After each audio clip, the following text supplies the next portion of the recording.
ओम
नमो भगवते वासुदेवाय।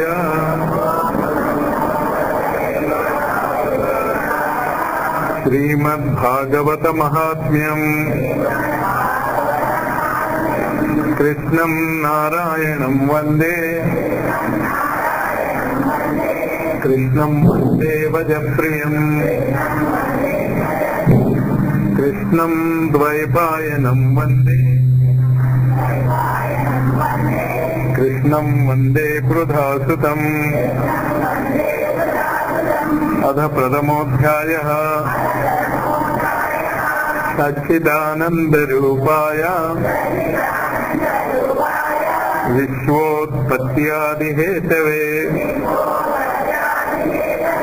तापत्रयविनाशाय श्रीकृष्णाय वयं नमः। यं प्रव्रजन्तमनुपेतमपेतकृत्यम् द्वैपायनो विरहकातराजुहाव। पुत्रेति तन्मयतया सर्वोऽभिनेदुः तं सर्वभूतहृदयं मुनिमानतोऽस्मि। नैमिषेषुतमासीनम् अभिवाद्य महामतिम् कथामृतरसास्वादकुशलः शौनको ब्रवीत्। 8వ శ్లోకం చూడండి. చింతామణిర్లోకసుఖం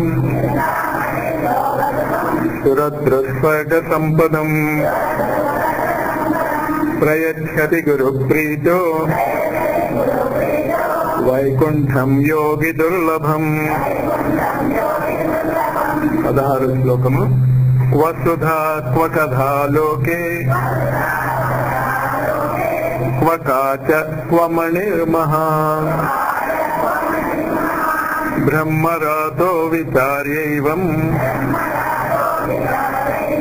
తదా దేవాన్ జహాసః.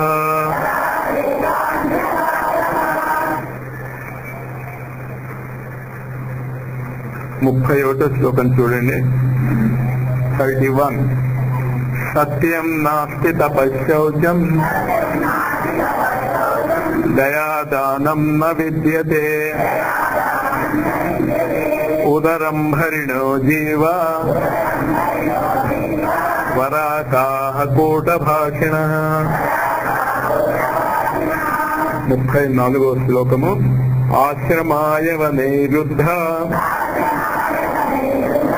తీర్థాని సరితస్తథా దేవతాయతనాన్యత్ర దుష్టైర్నష్టాని భూరిశః న యోగీనైవ సిద్ధో వా న జ్ఞానీ సత్క్రియో నరః కలిదావానలేనాద్య సాధనం భస్మసాంగతం అట్టశూలా జనపదాః శివశూలా ద్విజాతయః కామిన్యః కేశశూలిన్యః సంభవంతి కళావిహ.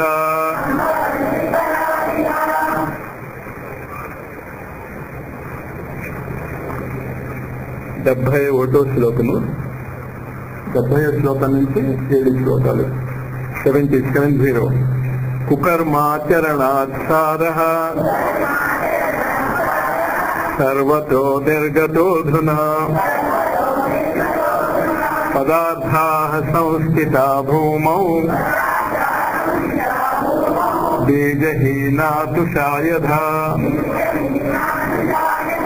విప్రైర్భాగవతీ వార్తా గేహే గేహే జనే జనే కారితాకణలోభేన కథాసారస్థతో గతః అచ్యుద్రభూరి కర్మాణో నాస్తికారౌరవా జనాః తేపి తిష్టంతి తీర్థేషు తీర్థసారస్తతో గతః కామక్రోధ మహాలోభ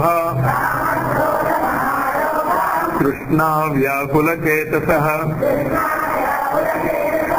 తేపి తిష్టంతి తపసి తపస్సారస్తతో గతః మనసశ్చాజయాల్లోభ దంభాత్ పాఖండ సంశ్రయాత్ శాస్త్రాన్యభ్యసనాచ్చైవ జ్ఞానయోగఫలం గతం పండితాస్తు కలత్రేణ రమంతే మహిషా ఇవ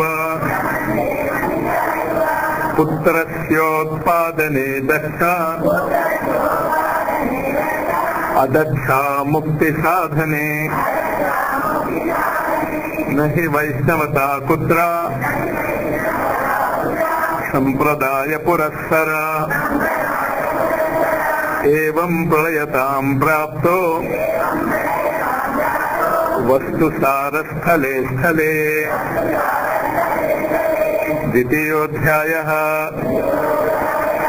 నారద ఉవాచ. 13వ శ్లోకం చూడండి. కలినా సదృశ కోపి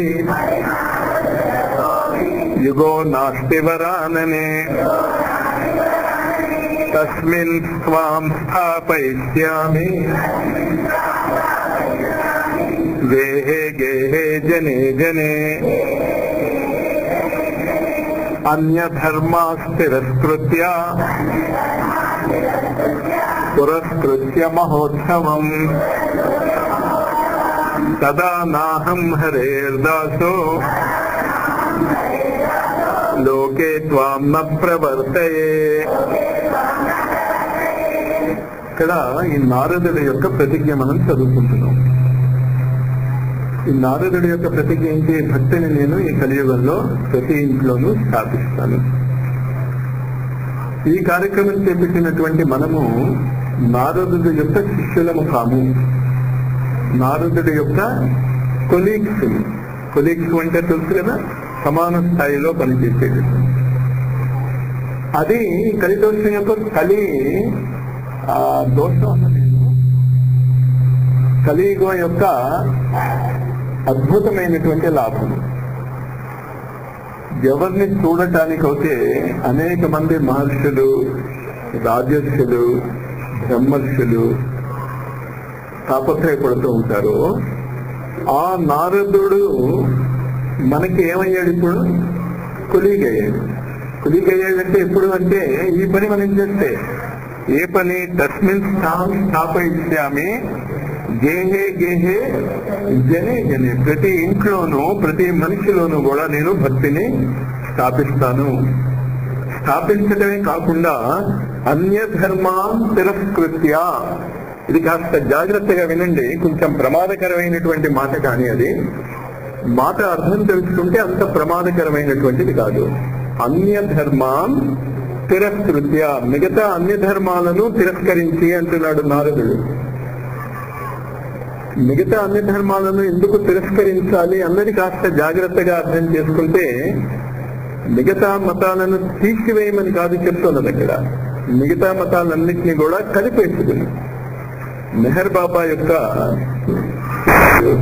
లోగో, సత్యసాయి యొక్క లోగో చూస్తే మీకు అర్థం అవుతుంది. అక్కడ అన్ని ధర్మాలను తిరస్కరించడం లేదు, అక్కడ సర్వమత సమ్మతాయ నమః లేకపోతే స్థాపకాయ నమః. అంచేత అన్ని ధర్మాలను ఉపయోగించేటటువంటి పరిస్థితి ఏర్పడటానికి భారతదేశంలో ఒక అద్భుతం జరిగింది. ఆ అద్భుతము మెల్లిమెల్లిగా మనుషులకి అర్థం అవటం మొదలెడుతుంది.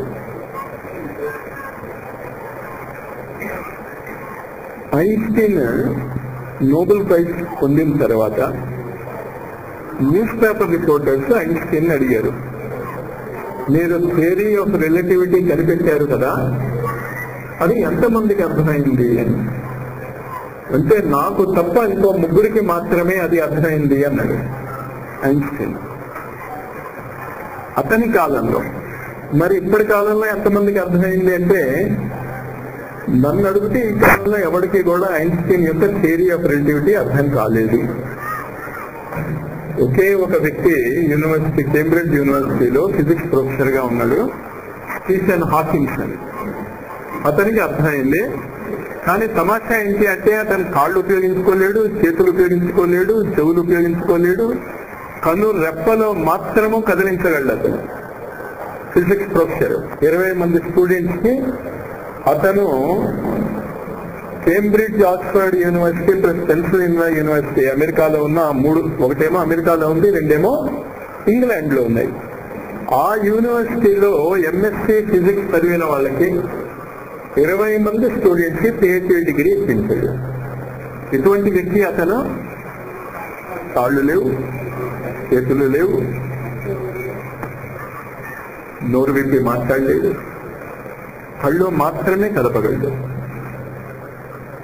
మరి అతనితో పోల్చి చూస్తే మనం ఎంత గొప్ప స్థితిలో ఉన్నామో ఆలోచించుకోండి. కానీ జ్ఞాన దృష్టిలో ఎక్కడ ఉన్నామో ఆలోచించుకోండి. ఎందుకు ఇది చెప్తున్నానో అర్థమైందా? ఒక అద్భుతం భారతదేశంలో జరిగిపోయింది. ఐన్స్టీన్ థియరీ ఆఫ్ రిలేటివిటీ 1905 కంటే ముందు చెప్పాడు. 1905 అంటే ఇప్పటికి ఎన్ని సంవత్సరాలైంది? 1 శతాబ్దం అయింది, 100 ఏళ్ళు అయింది. 100 ఏళ్ళైనా ఇంతమంది ఫిజిక్స్ ప్రొఫెసర్స్ ఉన్న ప్రపంచంలో ఎవరికి అతని థియరీ అర్థం కాలేదు.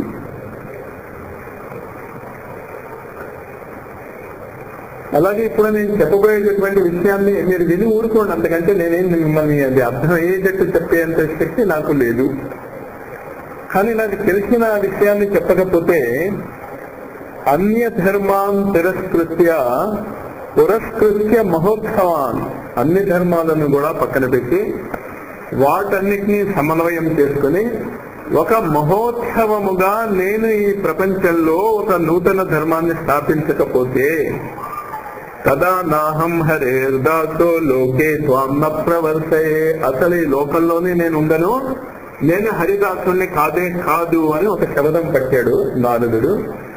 ఆ శపథము భారతదేశము వరకు కొన్ని క్షేత్రాలలో జరిగిపోయినది. నీకు నాకు తెలియనంత మాత్రాన ప్రపంచంలో జరిగేటటువంటి సంఘటనల యొక్క గొప్పతనం జరగకుండా ఉండదు. ఇప్పుడు ఆటం బాంబు ఎలా తయారు చేస్తారో మనకి తెలియదు, మనలో చాలా మంది చూడలేదు కూడా అది. కానీ ఆటం బాంబు ఉంది, అది కూడా పరమ మూర్ఖుల చేతిలో ఉంది. ఆ విధివాడికి ఎప్పుడైనా విధిస్తే ఆ బాంబు వేసాడు అనుకోండి, నీకు నాకు చాలా సుఖం. ఎందుకు సుఖం? హృదయం ఉండదు, మనం ఉండం కనుక ఇదంతా చదువుకోక్కర్లేదు. కానీ జరగదు. అది ఏంటి అద్భుతం జరిగింది అంటే, యదా యదా హి ధర్మస్య గ్లానిర్భవతి భారత అభ్యుత్థానం అధర్మస్య తదాత్మానం సృజామ్య. ఈ ప్రతిజ్ఞ శ్లోకం మనం అందరం విని ఉన్నాం. ఏంటి ఈ ప్రతిజ్ఞలో చెప్పబడింది? ఎప్పుడెప్పుడు అధర్మానికి హాని జరుగుతుందో, లేకపోతే అధర్మము వృద్ధి చెందుతుందో, అప్పుడప్పుడు నేను అవతరించి పరిస్థితిని చక్కబెడతాను. శ్లోకం అర్థం అది. కానీ అతను అవతరించి చక్కబట్టి వెళ్ళిపోయినా కూడా మనం గుర్తించలేకపోవచ్చు అన్నది మనకు అర్థం కావటం లేదు.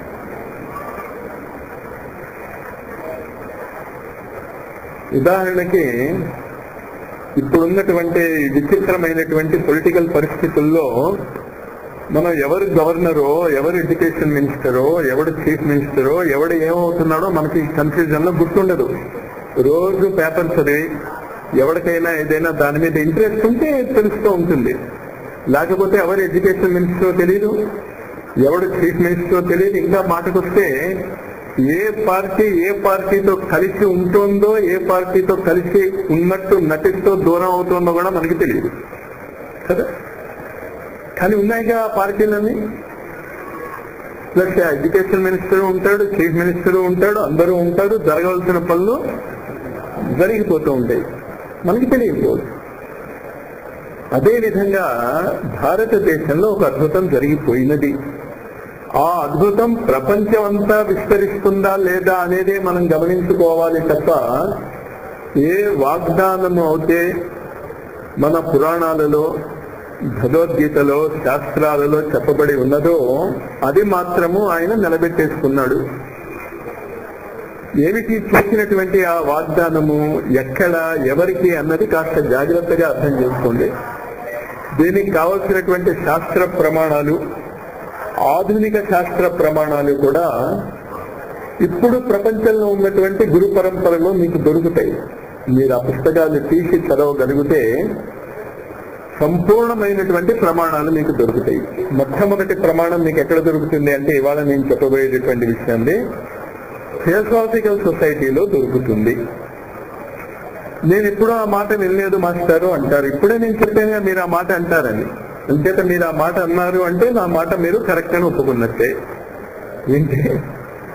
థియోసాఫికల్ సొసైటీలో దీని యొక్క నిరూపణ దొరుకుతుంది.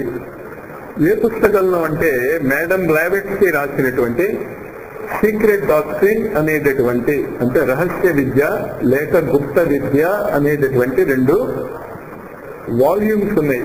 సీక్రెట్ డాక్ట్రిన్ వాల్యూమ్ 1 సృష్టి ఎలా ఆవిర్భవించిందో చెప్తుంది. సీక్రెట్ డాక్ట్రిన్ వాల్యూమ్ 2 మానవ జాతి ఎలా ఆవిర్భవించాడో చెప్తుంది. అందులో ఇప్పుడు నేను చెప్పబోయేటటువంటి 2-3 మాటలకి మీకు ప్రమాణం 2 రకాలుగానూ దొరుకుతుంది. పురాణాల ప్రకారము దొరుకుతుంది, ఆధునిక విజ్ఞాన పరంగా కూడా దొరుకుతుంది. ఇంకో ప్రమాణము మీకు సెల్ఫ్ రియలైజేషన్ ఫెలోషిప్ అని అమెరికాలో ఒక సంస్థ ఉన్నది. భారతదేశంలో ఆ సంస్థ యోగదా సత్సంగ్ సొసైటీ అనేటటువంటి పేరుతో ఉన్నది. ఆ సంస్థ పేరు కూడా మేము వెళ్ళలేదు అంటారు. మరి అంటారనేగా నేను చెప్పాను, మీకు తెలియదు ఆ సంస్థలని. అక్కడ లాహరి మహాశయ అనేటటువంటి ఒక అద్భుతమైనటువంటి వ్యక్తి శ్వాస ద్వారా అవతార మూర్తిని ఎలా గుర్తించవచ్చో చెప్పాడు. దీని ద్వారా శ్వాస ద్వారా అవతార మూర్తిని ఎలా గుర్తించాడో చెప్పాలి. ఆ కార్యక్రమాలు జరుగుతుంది. ఇది కాక అరవిందో సొసైటీ అని ఒక సంస్థ ఉంది. ఇది కొంతమంది మీరు విని ఉంటారు. కానీ చాలా మందికి అరవిందో యొక్క యోగ జ్ఞానం గురించి తెలియదు. అరవిందో స్వాతంత్ర సంగ్రామంలో కొంచెం పని చేశాడు కనుక కొంతమందికి ఆ దృష్టితో తెలుసు. ఆయన 3 అద్భుతమైనటువంటి పుస్తకాలు రాశాడు. ఫస్ట్ వరల్డ్ వార్ అప్పుడు ఒకటి, సెకండ్ వరల్డ్ వార్ అప్పుడు ఒకటి, థర్డ్ వరల్డ్ వార్ అప్పుడు ఒకటి. నేనన్న మాట గమనించుకోండి, మీరు తెలిసే అంటున్నాను, నేనేం నోరు జారలేదు. ఏం వారు అన్నాను, 3 పుస్తకాలు రాశాడు ఆయన. ఫస్ట్ వరల్డ్ వార్ అప్పుడు ద లైఫ్ డివైన్ అని రాశాడు. సెకండ్ వరల్డ్ వార్ అప్పుడు ద సింథసిస్ ఆఫ్ యోగా అనే పుస్తకం రాశాడు. థర్డ్ వరల్డ్ వార్ అప్పుడు సావిత్రి అనేటటువంటి ఇంగ్లీష్ లో వేద విజ్ఞానాన్ని అందజేశాడు. సంస్కృతంలో ఎలాగైతే వేదాలు ఉన్నాయో, అరబిందో వేదాలను ఇంగ్లీష్ భాషలో వేదాలుగానే అందించాడు. భావం అర్థమైందా? వేదాలు సాధారణంగా ఏ భాషలో తెలుస్తాం? సంస్కృతాన్ని తెలుస్తాం. ఇంగ్లీష్ లో రాస్తే అది ఏమవుతుంది? ట్రాన్స్లేషన్ అవుతుంది. కానీ అరవిందో రాసింది ట్రాన్స్లేషన్ కాదు, ఒరిజినలే. ఇంగ్లీష్ భాషలో వేదాలను అందజేశాడు. సావిత్రి అనేటటువంటి పేరుతో ఆ పుస్తకాలలో కూడా మీకు దీని యొక్క నిరూపణ దొరుకుతుంది. ఆయన డేట్ కూడా ఇచ్చాడు దానికి, 24th నవంబర్ 1926. ఆయన 24th నవంబర్ మార్నింగ్ ని చెప్పాడు ఇది. దానికి కొన్ని గంటల ముందే సత్యసాయి అవతరణ భూమి మీద జరిగింది. 23rd నవంబర్ 1926 సిద్ధి డే అని చెప్పబడి ఉన్నది. ఈ సమన్వయము చెప్తున్నాడు ఇక్కడ. మహోత్సవం లాగా సర్వధర్మాలను పక్కన పెట్టి ఆ ధర్మాలలో చెప్పబడినటువంటి విషయాలన్నింటినీ కూడా క్రోడీకరించి నేను భారతదేశంలో ఒక నూతన ఆధ్యాత్మిక విజ్ఞానాన్ని సృష్టిస్తాను అన్నాడు. అది జరిగిపోయినది అని చెప్తున్నాను నేను. ఒక పుస్తకం కాదు, మీకు ఎన్ని పుస్తకాలు చెప్పానో ఇప్పుడు. ఇది కాకుండా భారతదేశపు యొక్క ఆత్మకు ఒక నవజీవితం ఇవ్వటానికి ఇంకొక అద్భుతమైనటువంటి వ్యక్తి, కుంభరాశి కుంభయుగము అని చెప్పబడుతూ ఉంటుంది. ఈ కాలాన్ని, కాల జ్ఞానం ఉన్నటువంటి వ్యక్తులు ఏమని చెప్తారు అంటే ఈ యుగాన్ని కుంభయుగము అంటాం. ఎక్వేరియన్ ఏజ్ అని ఇంగ్లీష్ లో చెప్తాం. ఆ రాశిలో పుట్టినటువంటి ఒక మహానుభావుడు, ఆ కుంభయుగానికి కావలసిన స్వరూపాన్నంతా ఇచ్చి వెళ్ళిపోయినటువంటి వ్యక్తి శ్రీరామకృష్ణ పరమహంస. ఆయన జీవితంలో ఈ మహోత్సవము లాంటి ప్రక్రియ స్టార్ట్ అయిపోయింది, చేసేసాడు ఆయన. కానీ అది మనకి అర్థం కాలేదు, విదేశీయులకు అర్థమైంది. అంచేత వివేకానందకి వాళ్ళు ఇచ్చినటువంటి గౌరవము మనము ఇప్పటికీ కూడా ఇవ్వలేకుండా ఉన్నాము. 1993లో ఒక పెద్ద నగరంలో రామకృష్ణ సొసైటీ వాళ్ళు ఒకసారి నన్ను మాట్లాడటానికి రమ్మన్నారు. 1993లో ఎందుకు రమ్మన్నారు అంటే 1893 సెప్టెంబర్ 11న చికాగోలో వివేకానంద మొట్టమొదటిసారి తన నోరు విప్పాడు. 100 ఏళ్ళు అయింది అప్పటికి. 1893 నుంచి 1993 వరకు. నన్ను పిలవకండి, మీరు పిలిస్తే మిమ్మల్ని తిడతాను నేను అన్నాను. వచ్చినటువంటి సెక్రటరీలు వాళ్ళు అదేం సార్ మమ్మల్ని ఎందుకు తిడతారు అన్నారు. వివేకానంద 1893లో చెప్పిన దాన్ని ఇప్పటికీ మీరు చాలా గొప్పగా మీ సంస్థల్లో చెప్పుకుంటే అర్థం ఏమిటి అని అడిగాను. అర్థం ఏమిటి మీకు అర్థమైందా ఏంటో? 1893లో వివేకానంద చెప్పింది చాలా గొప్ప అని ఇప్పటికీ మీకు అనిపిస్తే ఈ 100 ఏళ్ల బట్టి మీరు ఏం చేసినట్టు? అలా ఉంది మన పరిస్థితి. అర్థమైంది వాళ్ళకి. మీరు రావద్దండి అన్నారు. నేను చెప్పింది కూడా అదే కదా అని. అంటే వాళ్ళు ఇలా మొహం మీద అనలేదు రావద్దని, చాలా బిజీగా ఉందండి. ఎందుకంటే మరి ఇలా చెప్పకూడదు కదా, మీరు చాలా గొప్పవాళ్ళు, చాలా పని చేస్తున్నారు. ఇది చైతన్యం మనకి. నాకు బాధ వేసుకుని మిమ్మల్ని అందరినీ కూర్చోబెట్టి ఇంకా భాగవతం యొక్క మాహాత్మ్యం చెప్పవలసినటువంటి పరిస్థితి ఏర్పడింది. ఇంకా అసలు మనం ఎక్కడికి వెళ్ళాలి? అసలు దాని లోతుల్లోకి వెళ్ళాలి. అంచేత ఇంకొక ప్రూఫ్ మీకు ఎక్కడ దొరుకుతుంది అంటే రామకృష్ణ పరమహంస యొక్క చరిత్రని స్పష్టంగా మీరు అర్థం చేసుకుంటే అందులో ఒక సంఘటన మాత్రమే నేను చెప్తాను, నేను అది అర్థం చేసుకోండి. రామకృష్ణ పరమహంస ఏం చెప్తాడు అంటే, ఒకసారి నేను ధ్యానంలో కూర్చుని ఉన్నాను, ఇక్కడికో ఉచ్చ లోకాలకు వెళ్ళిపోతున్నాను. ఆ ఉచ్చలోకంలో నేను ఒక పొడుగాటి గడ్డపు ఉన్నటువంటి పరమ తేజస్వి అయినటువంటి మహావృద్ధుల్ని చూశాను అని ధ్యానంలో అంటాడు. ఏదో లోకంలో వచ్చే లోకాలలో మహా తేజోవంతుడైనటువంటి పొడుగాటి గడ్డము అది ఉన్నటువంటి ఒక మహా వ్యక్తిని చూశాను. అతను ధ్యానంలో ఉన్నాడు. అతను ధ్యానంలో ఉన్నప్పుడు అంతకంటే పై లోకాల నుంచి ఒక చిన్న బాలుడు ఈ మహాయోగి ఓడిలో దిగుతాడు. మహాయోగి ధ్యాన స్థితిలో ఉన్నాడు కనుక అతని ఒడిలో ఉన్నటువంటి అంతకంటే పై లోకాల నుంచి వచ్చినటువంటి పిల్లవాడిని గుర్తించలేదు. అప్పుడు పిల్లవాడు ఏం చేస్తాడు? గడ్డం పీకుతాడు. గడ్డం పీకితే అతను కళ్ళు తెరుస్తాడు. కళ్ళు తెరిస్తే ఆ పిల్లవాడిని చూస్తే పిల్లవాడు ఏమంటాడు? నేను భూమి మీదకి వెళ్తున్నాను, నాకు సహాయపడటానికి నువ్వు రా అని తర్వాత ఆయన చెప్తాడు. బ్రహ్మ సమాజంలో కేశవ్ చంద్ర సేన వాళ్ళు ఉన్నప్పుడు చెప్తారు, ఆ చిన్న పిల్లవాడిని నేను అంటే రామకృష్ణ పరమహంస, ఆ గడ్డమైనవాడు వివేకానంద. అంటే ఆ యుగావతారము అనేటటువంటిది జరిగిపోయి కొన్ని 50-60 ఏళ్ళు దాటిపోయినా కూడా మనం ఇంకా అవతారం వస్తుందని వెయిట్ చేస్తూ ఉన్నాం. చేయగలిగితే మీరు అవతారానికి సహాయపడండి, లేకపోతే కనీసం అడ్డు తగలకండి. అది చాలా గొప్పే. చిన్నప్పుడు గీతా ప్రెస్ గోరఖ్పూర్ వాళ్ళ ఒక పుస్తకం చదివాను నేను. నా చిన్నప్పుడు 7వ క్లాసు 8వ క్లాసు చదువుతున్నప్పుడు. ఆ పుస్తకం పేరు ఏంటంటే అచ్చా బాలక్. అచ్చా బాలక్ అంటే తెలుసుగా మీకు? ట్రాన్స్లేట్ చేయాలా? మంచి బాలుడు అని. ఆ పుస్తకంలో ఏం రాసింది అంటే మంచి బాలుడు వాళ్ళ అమ్మకి నాన్నకి సహాయపడతారు అని. ఇంకైతే నేను ఆ పుస్తకం చదివిన 2వ రోజు నుంచి వంటింట్లోకి వెళ్ళిపోయి మా అమ్మకి సహాయం చేయటం మొదలెట్టేశాను. అప్పుడు మా అమ్మ ఏమందో తెలుసా, నాయన నువ్వు వంటిట్లోకి రాకుండా ఉంటే చాలా అదే పెద్ద సహాయం ఉంది. అలాగా మరి మనం గురువులకి సహాయపడాలి అంటే అసలు వాళ్ళు ఏం చెప్పదలుచుకున్నారో తెలిస్తే కదా మీరు సహాయపడేది. మీకు ఉన్నటువంటి మిడిమిడి జ్ఞానంతో, మీకు ఉన్నటువంటి అవగాహనతో ఏం సహాయపడగలం మనం?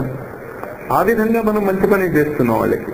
మా అమ్మకి చేసినట్టు నేను ఏంటంటే వాళ్ళ పనులకి మనం అడ్డు తగలటలేదు. కానీ నేను కోరుకునేది ఏంటంటే పనులకి ఉద్దేశ్యం ఏంటో నేర్చుకుని అడ్డు తగలకుండా వాళ్ళ కార్యక్రమాల్లో మనం సహాయపడగలమా? ఇంతకీ నేను ఇంకా అద్భుతం గురించి చెప్పలే. అవతారం వచ్చింది అని చెప్పా. కానీ అద్భుతం ఏంటి అంటే ఈ మొత్తం పృథ్వీ గ్రహాన్ని 4 వ్యక్తులు శాసిస్తూ ఉంటారు. ఈ మొత్తం పృథ్వీ గ్రహాన్ని వాటినే మహాభారతంలో మనం భాగవతంలో ఏమని చెప్తూ ఉంటాం అంటే సనక సనందాదులు అని చెప్తూ ఉంటాం. ఈ సనక సనందాదుల్లో కూడా ఈ 4 కూడా ఇంకా వీళ్ళందరిలోనూ హెడ్ ఎవరు అంటే సనత్ కుమారుడు. అంతటా ఏ విధంగా అయితే భారతదేశానికి ఏమి జరిగినా కూడా ప్రెసిడెంట్ యొక్క ఆజ్ఞతో జరుగుతుంది. By the order of the president అని అన్ని జరుగుతూ ఉంటాయి. అలాగే పృథ్వీ గ్రహం మీద ఏ దేశంలో ఏ విధమైనటువంటి మార్పులు వచ్చినా అవి ఎవరి ద్వారా జరుగుతాయి? సనత్ కుమారుడు ద్వారా జరుగుతాయి. ఈ సనత్ కుమారుడు అవతారం కంటే కూడా ముందు భూమి మీద ఉన్నటువంటి పరిస్థితులను సవరించడానికి పృథ్వీ గ్రహం ఏర్పడిన తర్వాత కేవలం 3 సార్లే భూమి మీద అవతరించేది. పృథ్వీ గ్రహం ఎన్ని కోట్ల సంవత్సరాలు అయిందో మనకు తెలియదు. కేవలం 3 సార్లే సనత్ కుమారుడు పృథ్వీ గ్రహం మీద అవతరించాడు. అంటే సనత్ కుమారుడు అంటే ఎవరో అర్థమైంది కదా మీకు? అవతారం కాదు, ఎవరి వల్ల అవుతే అవతారం కూడా భూమి మీదకి వస్తుందో. అవతారానికి ఒక కండిషన్ ఉంది. ఆ కండిషన్ ఉండకపోతే అవతారమూర్తి రాలేడు.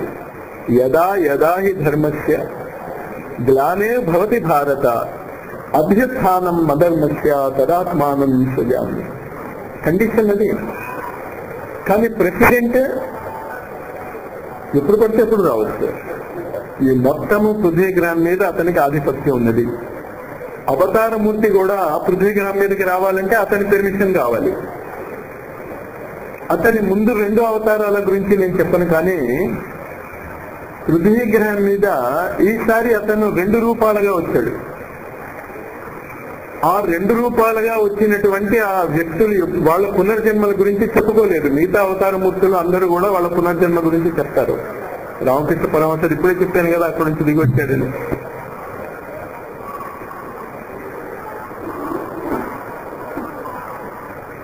అరబిందో చాలా అవతారాల గురించి చెప్పుకున్నాడు. తన యొక్క ఇదివరకుటే అవతారాల గురించి. భావం అర్థమవుతుందా చెప్పింది? కొంచెం జాగ్రత్తగా అర్థం చేసుకోండి. అవతారమూర్తి ఒక జన్మ పరంపరలో ఉంటాడు, కానీ అతను ఎప్పుడు పుడుతూ ఉంటాడు? యదా యదా హి ధర్మస్య, అప్పుడు పుడుతూ ఉంటాడు. కానీ అతనికి జన్మ పరంపర ఉన్నది. కానీ ఈయనకి ఎవరికి? ఆయనకి జన్మ పరంపర లేదు. Is beyond that. ఈనాడు ఈ మధ్య కాలంలో మన దేశంలో పుట్టినటువంటి 2 వ్యక్తులు పునర్జన్మల గురించి మాట్లాడలేదు. ఒకటి రమణ మహర్షి, ఇంకోటి జిల్లేలు మీదమ్మ. వాళ్ళు వాళ్ళ అందరూ చెప్పుకుని వచ్చారు, కానీ వాళ్ళు మాత్రము వీరు సనత్ కుమారుల అవతారము అని సర్టిఫికేట్ ఇచ్చిన వ్యక్తి ఎవరో తెలుసా? పరమాచార్య. పరమాచార్య అంటే ఎవరు తెలుసు కదా. ఆయన మీద మనకి చాలా అభిమానం ఉంది, గౌరవం ఉంది. ఆయన డైరెక్ట్ గా ఒక పబ్లిక్ స్పీచ్ లో ఈ మాట చెప్పలేదు. ఏ మాట? రమణ మహర్షి అండ్ జిల్లేలముడమ్మ సనత్ కుమారుల యొక్క ఖండావతారాలు అని చెప్పలేదు. కానీ అది చదివితే నీకు అర్థమైపోతుంది. ఎందుకు ఇదంతా చెప్తున్నాను?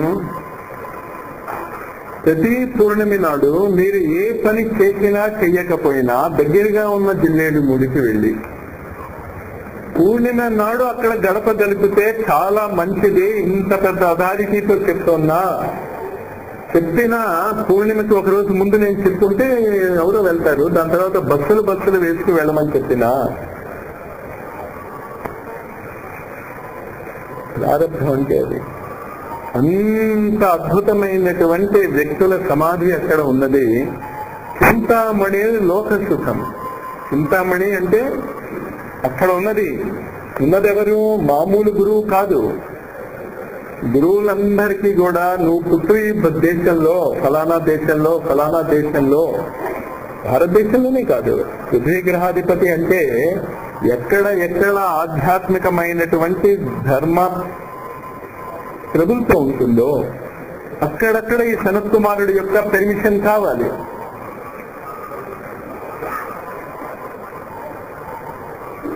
అది కాస్త గమనించుకోండి. రేపు 17వ తారీఖు నుంచి 17, 18, 19 అక్కడ నేను కుండలిని క్లాసెస్ చెప్పబోతున్నాను. నేను చెప్పుకున్నా కదా, నా లాభం నేను చూసుకుంటున్నాను. మిగతా వాళ్ళకి కూడా చెప్పవలసినటువంటి బాధ్యత ఎందుకుంది అంటే, గురువులు ఇక్కడ చెప్పాడు కదా, గేహే జనే. ప్రతి ఇంట్లోనూ ప్రతి వ్యక్తిలోనూ నేను దీన్ని స్థాపిస్తాను అని నారదుడు చెప్పినప్పుడు మరి నేనేం చేయాలి? నారదుడిలాగా స్థాపించకపోతే నేను హరిదాసునే కాదు అని చెప్పే దమ్ము నాకు లేదు. అయితే సాధారణమైన వ్యక్తిని కనుక నా ప్రయత్నం ఏంటి అంటే, నాకు తెలిసినది చెప్తూ ఉంటాను, తెలిసినది స్పష్టంగా చెప్తూ ఉంటాను. ఇన్నాళ్ళు ఇంత స్పష్టంగా నేను మా వాళ్ళకి కూడా ఎప్పుడు చెప్పినట్టు గుర్తు లేదు. మా వాళ్ళు అర్థం చేసుకుని ఉంటారేమో వాళ్ళు. కానీ ఈ వసంత పంచమి నుంచి నేను డైరెక్ట్ గానే అనౌన్స్ చేసుకున్న ఇంచేత ఈ సంవత్సరం లోపల ఎంతమంది వచ్చేయగలుగుతారో ఖచ్చితంగా వాళ్ళు ఫస్ట్ బ్యాచ్ స్టూడెంట్స్ గా అయిపోతారు. దాని తర్వాత బ్యాచ్లు ఏం ఆగో. ఒకసారి ఫస్ట్ బ్యాచ్ స్టూడెంట్స్ వచ్చాక ఏమవుతుంది, సంవత్సరం తర్వాత సంవత్సరం బ్యాచ్ ఆఫ్టర్ బ్యాచ్ వస్తూనే ఉంటారు. కానీ ఒక ప్రొఫెసర్ గా నా అనుభవం ఏంటంటే ఫస్ట్ బ్యాచ్ వాళ్ళు చాలా అదృష్టవంతులు. ఇంకంటే వాళ్ళు ఎక్కువ చదవక్కర్లేదు, వాళ్ళు ఏం గందరగోళం పడక్కర్లేదు. దాని తర్వాత ఫస్ట్ క్లాస్ గ్యారంటీ వాళ్ళకి. ఇంకంటే ఫస్ట్ బ్యాచ్ వాళ్ళకి మేము ఫస్ట్ క్లాస్ తెచ్చుకోకపోతే నెక్స్ట్ బ్యాచ్ వాళ్ళు రాదు. అదే ఇక్కడ వర్తిస్తుంది. అంతా భౌతిక జగత్తులో ఏది ఉంటుందో ఆధ్యాత్మిక జగత్తులో కూడా అదే నియమం ఉంటుంది. కనుక దీన్ని మనస్సులో పెట్టుకోండి మీరు. అన్య ధర్మాన్ తిరస్కృత్య పురస్కృత్య మహోత్సవాన్ తదా నాహం హరేర్దాసో లోకే త్వాం న ప్రవర్తే.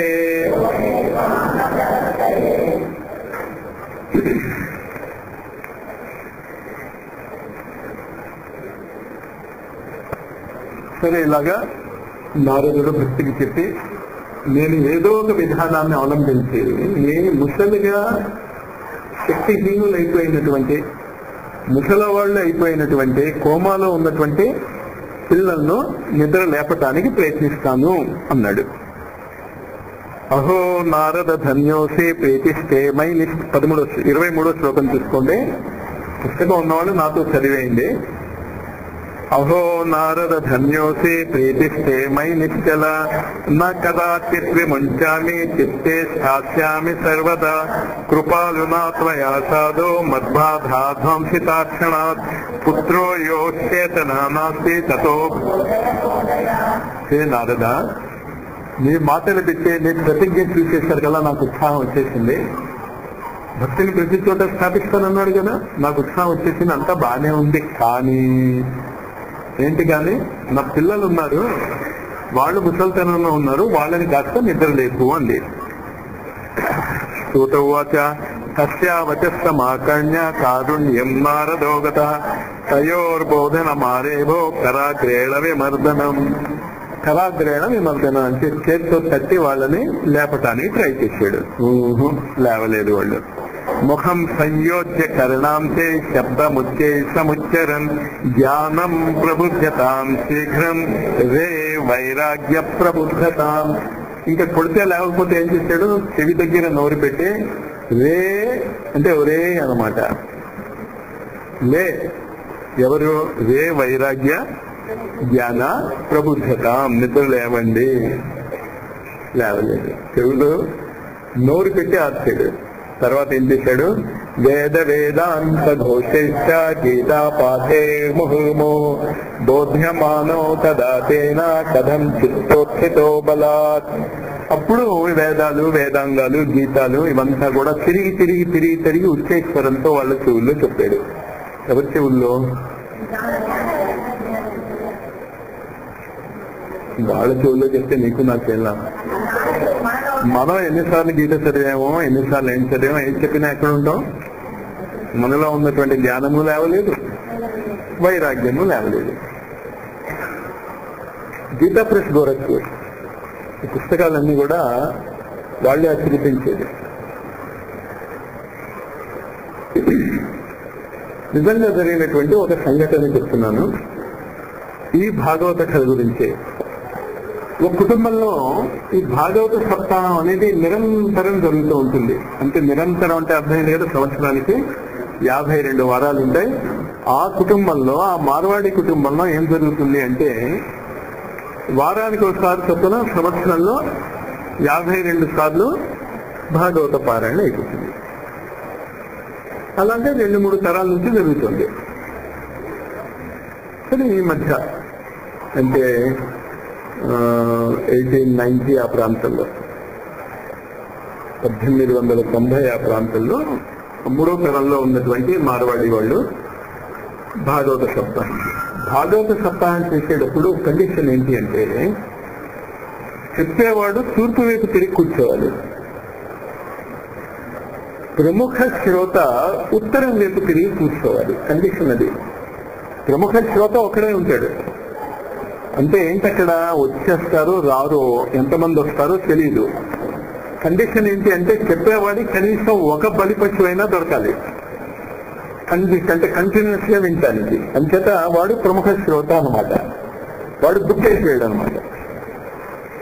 సాధారణంగా ఈ కుటుంబంలో యొక్క పెద్దలు ఉంటారే, ఆ పెద్దలు ప్రముఖ శ్రోతగా ఉండేవారు. కథ అర్థమవుతుంది కదా సిచ్యువేషన్. భాగవతం చెప్పేవాళ్ళు ఎవరో చెప్పిస్తూ ఉంటారు.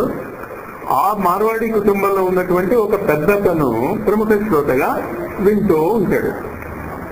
ఇలా ఎన్ని తరాలు బట్టి జరుగుతుంది? 3-4 తరాలు బట్టి జరుగుతుంది. భాగవతం వింటున్నారు. సరే, ఒక రోజు ఏమైందంటే ఈ ప్రముఖ శ్రోతకి ఏదో చాలా ప్రముఖమైనటువంటి పని, ఇంపార్టెంట్ వర్క్ తగిలి ఈయన వెళ్లాల్సి వచ్చింది. శాస్త్రం ఏం చెప్తుంది అంటే, ఒకవేళ పెద్దతను వినలేకపోతే ఆత్మవత్ భాగ్యతే పుత్ర, కొడుకుని కూర్చోబెట్టాలి. అక్కడ ఒక వ్యక్తి ఎవడైనా ఒక పని చేస్తాను అని అన్నప్పుడు శాస్త్రం ఏం చెప్తుంది అంటే, ఏదైనా పని వల్ల నువ్వు కూర్చోలేకపోతే ఎవరిని కూర్చోబెట్టాలి? అదే చెప్పాడు అతను. నువ్వెళ్తే వెళ్ళవయ్యా, దానికే ఉంది, నీ పెద్ద కొడుకుని కూర్చోబెట్టన్నాడు. నేను కూర్చోబెట్టాను కాక కూర్చోబెట్టాను అన్నాడు. అదేంటయ్యా మరి పురాణం ఇది? లేదు, నా రెండో కొడుకుని కూర్చోబెడతాను కానీ పెద్ద కొడుకుని కూర్చోబెట్టాను అన్నాడు. శాస్త్రం ఒప్పుకోదయ్యా, పెద్ద కొడుకు కూడా పని పడితే మరి పెద్ద కొడుకు ఇంట్లోనే ఉన్నాడు కదా, నువ్వంటే ఏంటి నీకు చెప్తే అర్థం కాదా? కుదరదు అన్నాడు. అసలు విషయం ఏంటో చెప్పులే అన్నాడు. అసలు రహస్యం ఏంటంటే, వాడు చెప్పింది విన్నదే ఆచరిస్తాడు. మేము 3 తరాలు బట్టి భాగవతం విన్నాం, మేమే ఆచరించాం, మాకేం కొంపలు అంటుకుపోవు. నా పెద్ద కొడుకు కనుక విన్నాడో కొంపలు అంటుకుపోతాయి, వాడు తక్షణం దాన్ని ఆచరణలో పెట్టేస్తా ఉంటాం. మా కుటుంబం అది ఎందుకు చెప్పానో నాకు అర్థం లేదు, ఎందుకో గుర్తొచ్చింది ఆ కథకే. నిద్ర లేవలేదు అని దానికి చెప్తే నాకు గుర్తు. వేద వేదాంత ఘోషశ్చ గీతా పాఠేర్భుర్భు బోధ్యమానో తదాతేన కథం శోధితో బలాత్. ఈ గీత అది విన్నప్పుడు ఏంటంటే ఆ క్షణంలో చాలా బాగుంది అనిపిస్తుంది. మళ్ళా నిద్రపోతున్నారు వాళ్ళు. నేత్రారణవలోకంతో జృంభంతో శాలసావుభౌ బకవత్పలితో ప్రాయ పుస్తకాస్త సమాంగతో.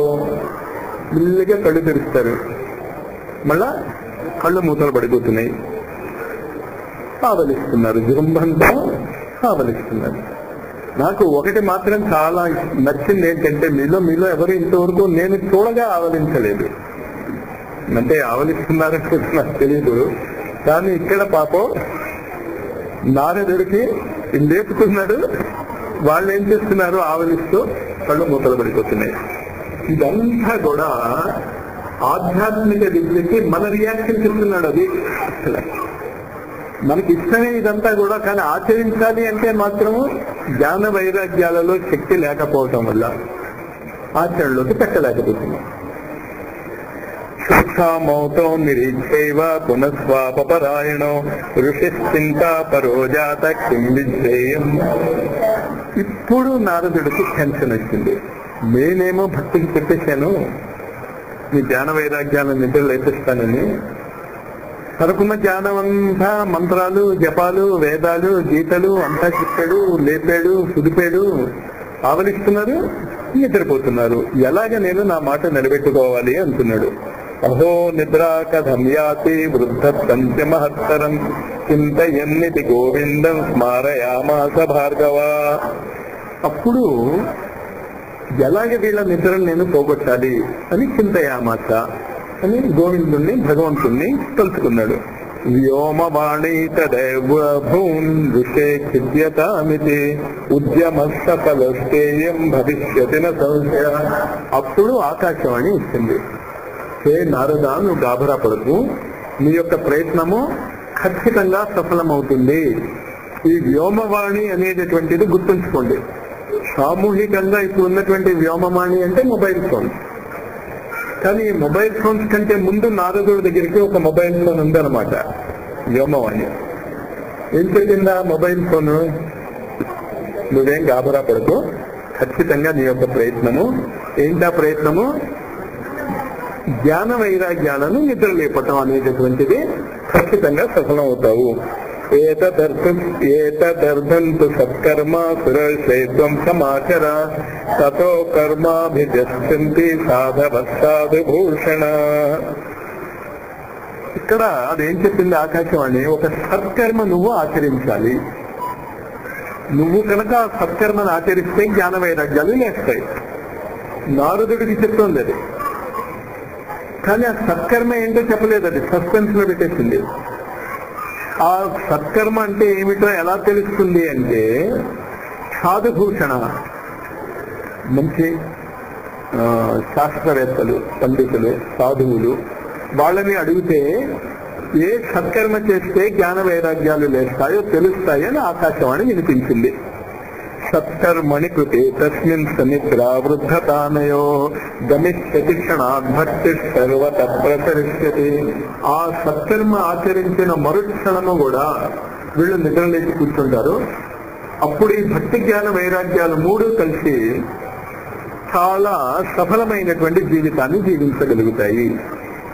ఇత్యాకాశవచ స్పష్టం తత్సర్వైరపి విశ్రుతం నారదో విస్మయం లేభే నేదం జ్ఞాతమితి బ్రువన్. ఇది నారదుడే కాదు, అప్పుడు అక్కడ ఉన్నటువంటి వాళ్ళందరూ కూడా విన్నారు. ఒక సత్కర్మ ఆచరిస్తే జ్ఞాన వైరాగ్యాలు నిద్రలేస్తాయి. భక్తి జ్ఞాన వైరాగ్యాలు కలిసి ఒక అద్భుతమైనటువంటి సృష్టిని నిర్మిస్తాయి అని ఆకాశవాణి చెప్పింది విన్నారు. అరే, ఈ సంగతి నాకు తెలియదే అనుకున్నట్టు నారదుడు. మేధం జ్ఞాతమితి బ్రువన్. మేధం అంటే ఇది నాకు తెలియదు అని నారదుడు కూడా ఆశ్చర్యపోయాడు. ఏం తెలియదు నారదుడికి? సత్కర్మ ఏమిటో. ఏ సత్కర్మ? జ్ఞాన వైరాగ్యాలను నిద్రలేపే సత్కర్మ నారదుడికి కూడా తెలియలేదు. అది కాస్త జాగ్రత్తగా ప్రస్తుతానికి గుర్తుంచుకోండి. నారదు వాచ అనయాకాశవాణ్యాపి గోప్యత్వేన నిరూపితం కిం వా తత్సాధనం కార్యం ఏన కార్యా భవేత్తయో క్వ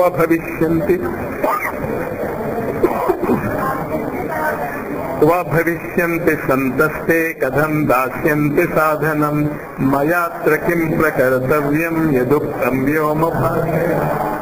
కానీ ఆ సత్కర్మ అంటే ఏమిటి? ఆ సత్కర్మ నాకు చెప్పగలిగేటటువంటి మహానుభావులు ఎక్కడ దొరుకుతారో చెప్పలేదే అని ఆలోచించుకుంటున్నాడు నారదుడు.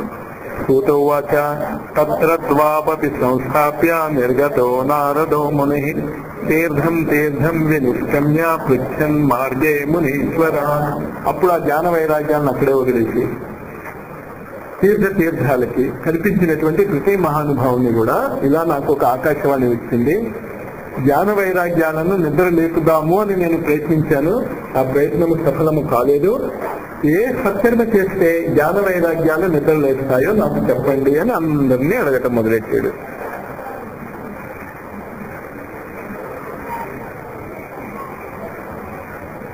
వృత్తాంత శ్రూయతే సర్వై కించిన్ నిశ్చిత్య నోచ్యతే అసాధ్యం కేచన ప్రోచుర్ దుర్గేయమితి చాపరే మూకీభూతాస్తధాన్యన్యే కియతంతు ఫలాయితాః ఆహాకారో మహానాసీత్ త్రైలోక్యే విస్మయావహ వేద వేదాంత ఘోషైశ్చ గీతా పాఠే విబోధితాం.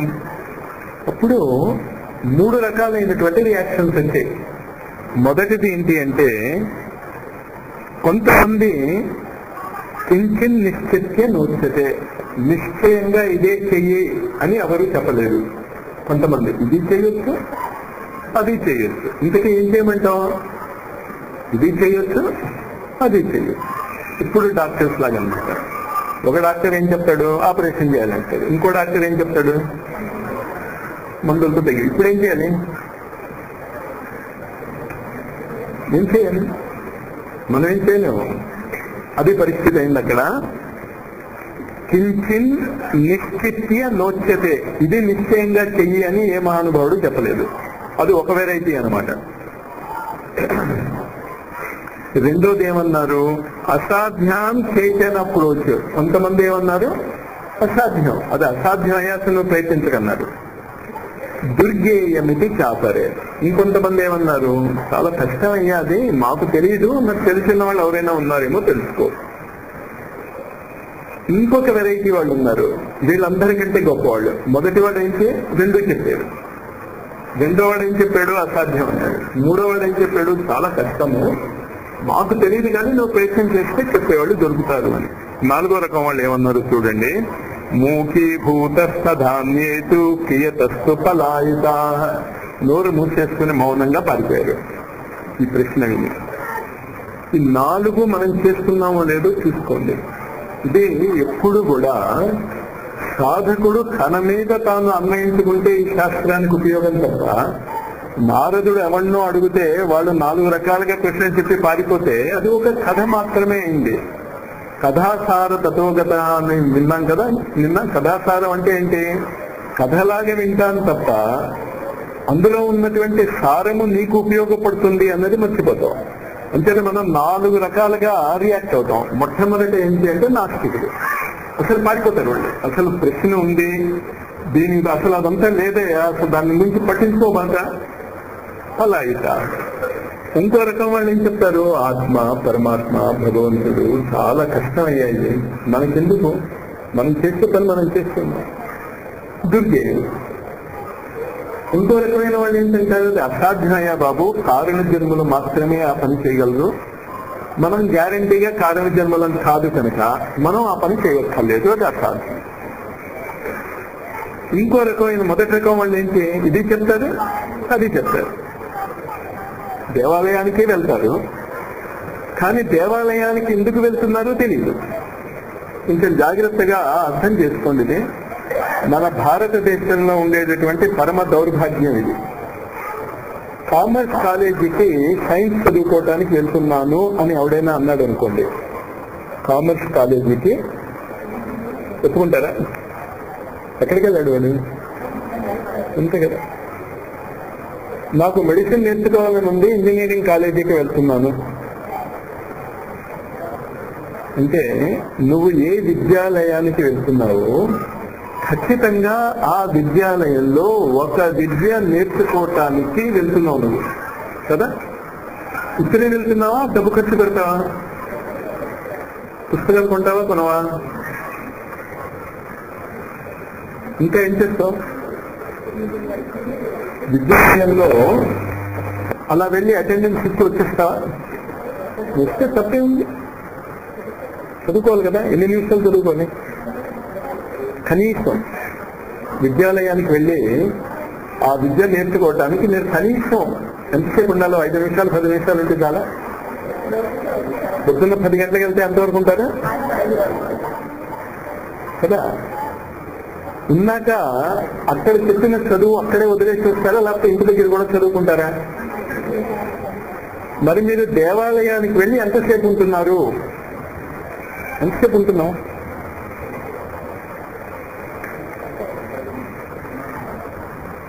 ఏ విద్య నేర్చుకుంటున్నారు? దేవాలయంలో మరి ఏదో నేర్చుకోవాలి కదా. ప్లస్ ఎన్ని రోజులు, ఇంజనీర్ అవ్వాలంటే ఎన్ని రోజులు వెళ్ళాలి కాలేజీకి? Morning to evening plus practicals, గందరగోళం.